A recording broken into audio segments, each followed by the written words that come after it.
think we're often kind of oriented towards dealing with whiteness. Yeah. And so dealing with the whiteness as a threat, dealing with whiteness in terms of how will be perceived, and preparing our kids to deal with whiteness. And so I think the rich opportunity here is to both understand and frame that, and also think about, well, what do we have to say to each other?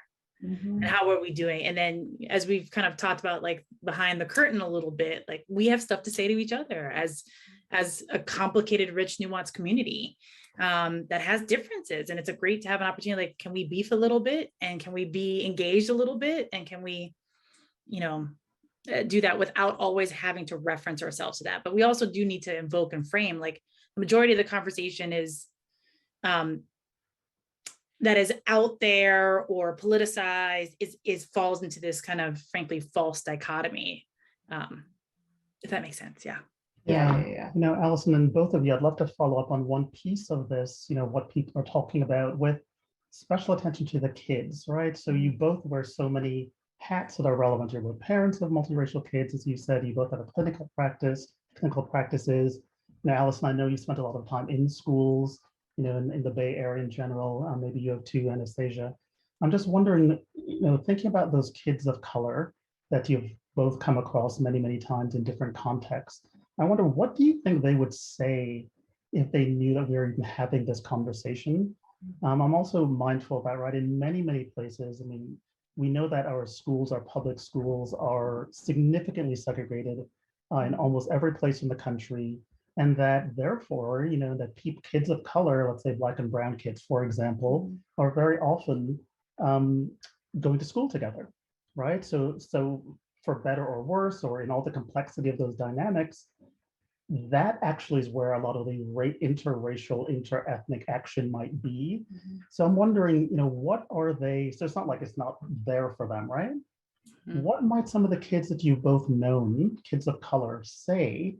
Would they think, yeah, this is really worth spending some time? And finally, Anastasia, I'm just thinking about your having said that, I think you said you teach a class where, right, they were taught by maybe the grad students in support of undergraduate students, but where this issue of relationships among kids of color is expressly a part of what you're trying to work on. So just any insights about that from the kid perspective? Yeah, I think you hit the nail on the head in terms of what we're trying to foster. Now, the program that I mentioned is high school, so a little bit younger than the age group that is being targeted here with Embrace Race.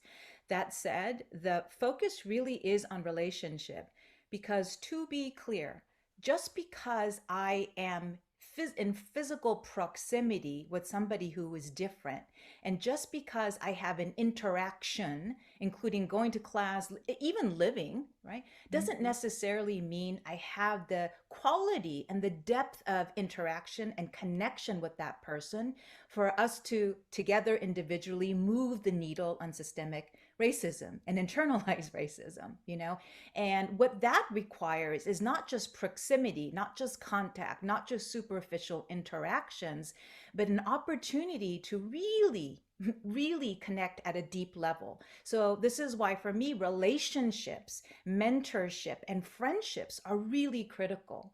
And it's hard for kids, really young kids in particular. And the reason why it's hard on kids, it's because they don't have models in adults, among the parents and amongst the broader society, to be able to. The most powerful means of kids learning and internalizing is when they are shown, when they could see other people doing it versus simply being instructed and told to do so.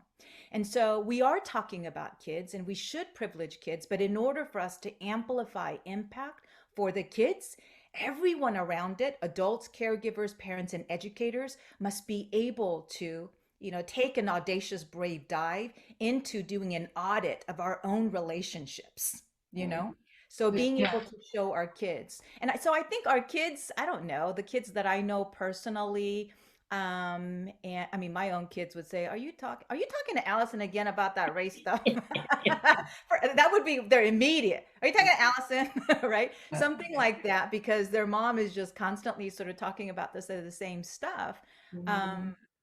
But again, I feel like, what's that? We get that too. Do we have to embrace race at the dinner table? Yeah. Yeah. But I think the kids are, I think the kids would, if we were to sit down and do a deep dive with them, I don't think they would say something too differently than what I'm saying now. And I base that based on the conversations that I hear from the BIPOC kids that are the teenagers that are in my program, So when, this year we happen to have all amazing young women, and they are Black and Muslim and Asian and Hispanic, and sort of all mixed, and some of them are from the same school, but they didn't even really know each other. They knew each other because that was somebody in class, but when they came together to be able to develop and have shared activity and opportunities for a deeper dive, then the connection, the quality of the connection really deepened. And